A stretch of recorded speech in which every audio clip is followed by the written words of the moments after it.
Վերանայվում են պայմանագրային զինծառայողների պարտադիր ատեստավորման դեպքերը։ Պաշտպանության նախարար Սուրեն Պապիկյանը ազգային ժողովի պաշտպանության եւ անվտանգության հարցերի մշտական հանձնաժողովում առաջին ընթերցմամբ քննարկման է ներկայացրել զինվորական ծառայության եւ զինծառայողի կարգավիճակի մասին օրենքում փոփոխությունների նախագիծը։ Եթե գործող օրենքով զինծառայողը զինվորական պաշտոնի առաջին անգամ նշանակվելիս պետք է պարտադիր ատեստավորում անցնի, ապա փոփոխություններով առաջարկվում է Պաշտպան հայրենիաց ծրագրով ծառայություն անցնող զինծառայողներին ատեստավորած համարել ուսումնական փուլի ընթացքում հանձնած քննությունների արդյունքներով, պայմանով, որ զինծառայողը նշանակվի ստացված մասնագիտությանը համապատասխանող զինվորական պաշտոնի։ Իսկ Հայաստանի Հանրապետության ռազմաուսումնական հաստատություններ ավարտած եւ համապատասխան սպայական պաշտոնի նշանակված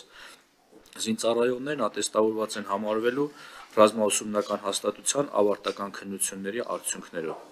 Երկու դեպքում էլ հավելավճարը հաշվարկվելու է պաշտոնի նշանակելու օրվանից։ Ներկայում Պաշտպան հայրենիաց ծրագրով 4000-ից ավելի զինծառայողներ անցել են պայմանագրային զինվորական ծառայության եւ հոսքն ավելանալու միտում ունի։ Նախագծով առաջարկվում է Պաշտպան հայրենիաց ծրագրով հնգամյա առաջին պայմանագրի ժամկետը լրանալուց հետո 2 կամ 5 տարով հերթական պայմանագիր կնքող զինծառայողի համար եւս նախատեսել պայմանագրի ժամկետի ավարտից հետո պատվո վճար ստանալու հնարավորություն։ 2 տարվա դեպքում 1.5 միլիոն, 5 տարվա դեպքում 5 միլիոն դրամ։ Առաջարկող կարգավորման նպատակն է լրացուցիչ նյութական մոտիվացիա ստեղծել հիմնականում 24-25 տարեկան զինծառայողների համար շարունակելու պայմանագրային զինվորական ծառայությունը, նրանց դիտարկելով որպես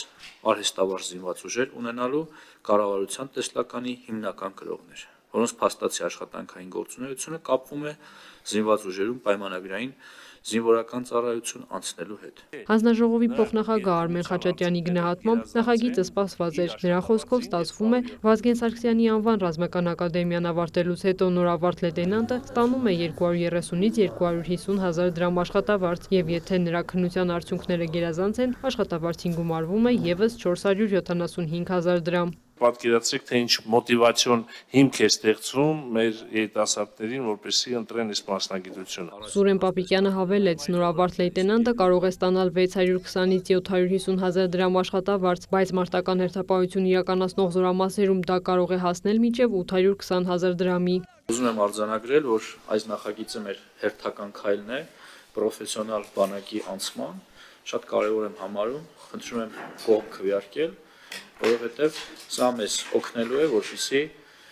շատանան, ստվարանան մեր շարքերը պայմանագրայիններով, երիտասարդ պայմանագրայիններով, մարդիկ, ովքեր ունակ են դառնալու մեր բանակի միջուկն ու կորիզը։ Նախագիծն արժանացավ հանձնաժողովի հավանությանը, այն նախատեսվում է քննարկել ազգային ժողովի առաջիկա հերթական նիստերի ընթացքում։ Հանձնաժողովը երկրորդ ընթերցմամբ քննարկեց նաև զինվորական ծառայության եւ զինծառայողի կարգավիճակի մասին, օրենքում լրացումներ կատարելու մասին падգամավոր Հայկ Սարգսյանի նախագիծը։ Նախաձեռնությամբ սահմանվում է, որ 27-ից 37 տարեկան քաղաքացիները կարող են ազատվել քրեական պատասխանատվությունից կամովի վերադառնալով Հայաստանի Հանրապետություն եւ ընտրելով առաջարկվող 5 տարբերակներից մեկը՝ ծառայել 24 ամիս ժամկետով, ծառայել 12 ամիս ժամկետով եւ պետական բյուջե վճարել 2.5 միլիոն դրամ, ծառայել 6 ամիս ժամկետով եւ պետական բյուջե վճարել 5 միլիոն դրամ, ծառայել 1 ամիս ժամկետով եւ պետական բյուջե վճարել 10 միլիոն դրամ, զինվորական ծառայության փոխարեն պետական բյուջե վճարել 15 միլիոն դրամ։ Օրինագիծը ստացավ դրական եզրակացություն։ Հաջորդիվ քննարկվել եւ դրական եզրակացություն է ստացել նաեւ ճանապարհային երթևեկության անվտանգության ապահովման մասին օրենքում լրացումներ եւ փոփոխություններ կատարելու մասին նախագիծը։ Առաջարկվում է հստակեցնել անձի առողջական վիճակով պայմանավորված տրանսպորտային միջոց վարելու իրավունքի ինքնաշխատ դադարեցման հիմքերը։